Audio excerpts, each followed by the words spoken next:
Мағжан Жұмабаев 1893 жылы дүниеге келіп, 1938 жылы дүниеден қайтқан. Солтүстік Қазақстан облысында дүниеге келіп, Алматы облысында қайтыс болған. Алаш қозғалысының қайраткері, ақыны, қазақ әдебиетінің көрнекті өкілі. Мағжан Жұмабаев.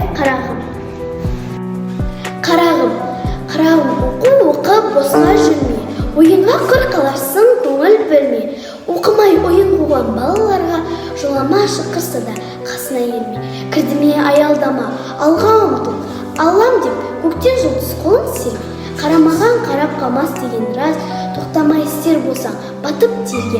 Жасынан оқып, өнер қуған, жан жетпес көңіл жүрекке менге.